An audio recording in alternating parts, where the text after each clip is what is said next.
Hello everyone, इस video के अंदर हम पढ़ने वाले हैं किरचॉफ लॉज के बारे में। तो देखो, किरचॉफ के दो लॉ होते हैं। एक होता है किरचॉफ फर्स्ट लॉ, जिसको हम किरचॉफ जंक्शन लॉ भी बोलते हैं, या फिर किरचॉफ करंट लॉ। यानी किरचॉफ करंट लॉ की शॉर्ट फॉर्म होती है केसीएल। यानी आप क्या बोल सकते हो, किरचॉफ करंट लॉ या फिर केसीएल। सेकंड लॉ हमारे पास आता है, वो आता है किरचॉफ सेकंड लॉ, या फिर आप बोलते हो किरचॉफ मेश लॉ, या फिर किरचॉफ वोल्टेज लॉ। और किरचॉफ वोल्टेज लॉ की शॉर्ट फॉर्म होती है केवीएल। ठीक है, तो इस वीडियो के अंदर हम पढ़ने वाले हैं किरचॉफ का फर्स्ट लॉ, या फिर जंक्शन लॉ, या फिर इसको हम बोलते हैं किरचॉफ करंट लॉ, केसीएल। ठीक है, तो देखो केसीएल क्या होता है कि आपके पास कोई भी इलेक्ट्रिक सर्किट है और उसके अंदर कोई जंक्शन है, तो उस जंक्शन के ऊपर जितना भी करंट है उसका एल्जेब्रिक सम क्या होने वाला है, जीरो होने वाला है। इसका क्या मतलब है कि किसी जंक्शन के ऊपर जितना करंट एंटर कर रहा है और जितना करंट लीव कर रहा है, सारे करंट का एल्जेब्रिक सम क्या होने वाला है, जीरो होने वाला है। एल्जेब्रिक सम का क्या मतलब है कि विथ साइन सम क्या होने वाला है, जीरो होने वाला है। कि जितना करंट एंटर करेगा और लीव करेगा, सबका साइन के साथ सम क्या होगा, जीरो होगा।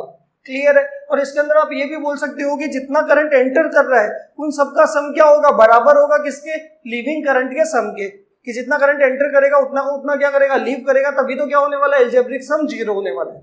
क्लियर है। तो इसके स्टेटमेंट की हम बात करते हैं। It states that the algebraic sum of currents at any junction is zero. कि ये क्या कर रहा है कि किसी भी सर्किट के अंदर कोई जंक्शन है और उसके ऊपर जितना भी करंट है सबका एल्जेब्रिक सम क्या होगा, जीरो होगा।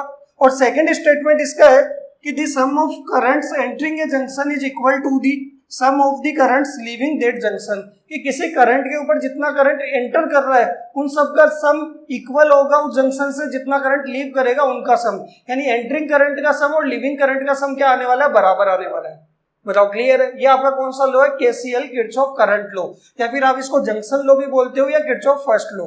तो देखो इसका मैथमेटिकल एक्सप्रेशन क्या होने वाला है। इस एल्जेब्रिक सम का मतलब होता है समीशन, और किसका, करंट का। तो यहाँ पे समीशन आई बराबर कितना आ जाएगा, जीरो, क्योंकि करंट को किससे डिनोट करते हैं, कैपिटल आई से। बताओ क्लियर है यहाँ तक। ये आपका क्या, किरचॉफ करंट लॉ।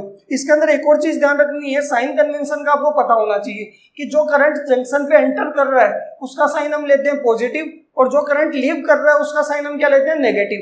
क्लियर है। तो यहाँ पे मैं साइन कन्वेंशन भी बता देता हूं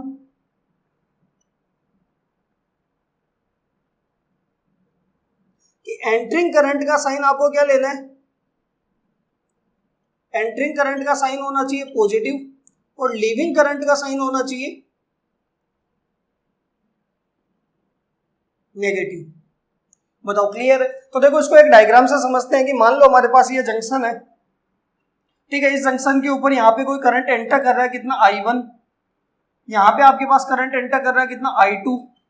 यहाँ से आपके पास एक करंट इसके अंदर लीव कर रहा है, कितना, I3। यहाँ पे आपके पास करंट लीव कर रहा है I4, और यहाँ पे एक करंट एंटर कर रहा है, कितना, I5।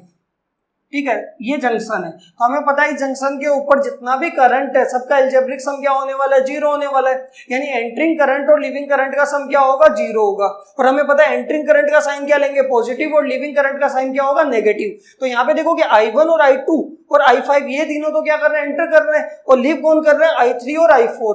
तो देखो इसको यहाँ पे ऐसे लिख सकते हैं कि आपके पास I1 प्लस I2 और माइनस का I3 माइनस का I4 और प्लस का I5 बराबर क्या होगा, जीरो होगा। आया समझ में। यानी आप यहां से लिख सकते हो कि I1 plus I2 plus I5 बराबर होगा किसके, I3 प्लस I4 के। कि ये एंटरिंग करंट का सम और ये क्या है, लीविंग करंट का सम आपस में क्या है, बराबर है। तो यहाँ पे ये आपके पास एंटरिंग करंट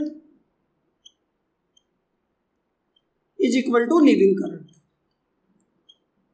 ये आपके पास क्या है, किरचॉफ करंट लॉ। बताओ क्लियर है यहाँ तक। तो देखो इसका फिजिकल सिग्निफिकेंस क्या होता है कि इसके अंदर जितना करंट एंटर करता है उतना का उतना करंट क्या करता है, लीव करता है।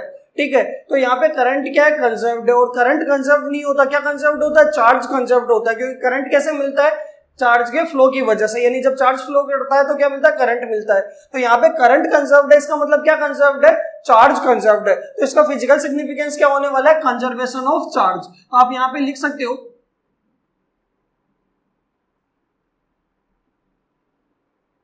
इसका फिजिकल सिग्निफिकेंस होगा, वो होगा कंजर्वेशन ऑफ